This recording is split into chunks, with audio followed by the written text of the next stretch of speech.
Ka 24 orë nga një takim shumë i vakët i Sali Berishës në Shkodër, pas kthimit nga Podgorica ku zhvillohej një takim i PPS, në të cilin doktori arriti të shtrëngoj duart me Manfred Werner në tubimin e Shkodrës të zhvilluar në Pallatin e Sportit, ku PD-ja e Berishës prezantoi kandidatët e qarkut. Pati një fjalë nga Berisha, e cila nuk është vënë re nga PD-ja e Shkodrës që për i vitit 2023, Sali Berisha sulmoi agërsisht Benet Becin, duke i vendosur një ndajshtim mbi emrin Bajrović. Kuptohet qartë që e kishte me bajrat. Natyrisht kjo deklarata e Berishës ka ardhur pas arrestimit të Safet Bajrit, ku ka tentuar të përdor politikisht një zhvillim të tillë. Berisha akuzoi Benet Becin se ja ka marrë fitoren Bardh Sfahis vetëm nga aktiviteti i bajrave në Shkodër. Berisha i shton një viç kujtdo që i levërdis, ndërkohë që viçet i ka në familjen e tij. Gjithsesi, fjalimi i Berishës nuk i drejtoi fare Shkodrës, pasi qytetarët dhe posaçërisht demokratët shkodran i dhanë një përgjigje të hidhur Berishës prej vitesh. Siç mësohet, Berisha është acaruar edhe nga punët publike në qendrën e Shkodrës, ndërsa po shkonte në Pallatin e Shkodrës, që ndodhet pranë një zone që po kthehet në një investim gjigant, që është lagja historike qendrore e Zdrales. Shkodra sot është një kantier i hapur në 4 kanate, e sipas të gjithë gjasave,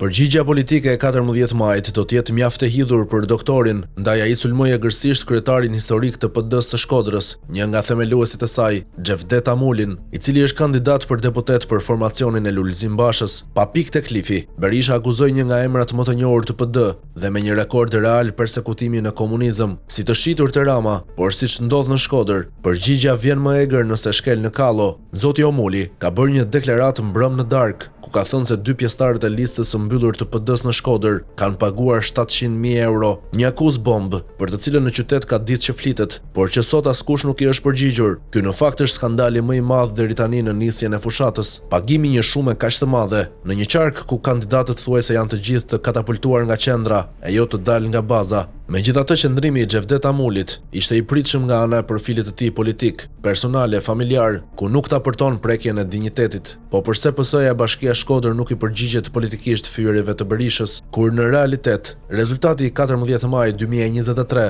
është linear në çdo qendër votimi të qytetit, madje edhe aty ku janë kundërshtarët e bajrave, të cilët Berisha nuk i përmend kurrë.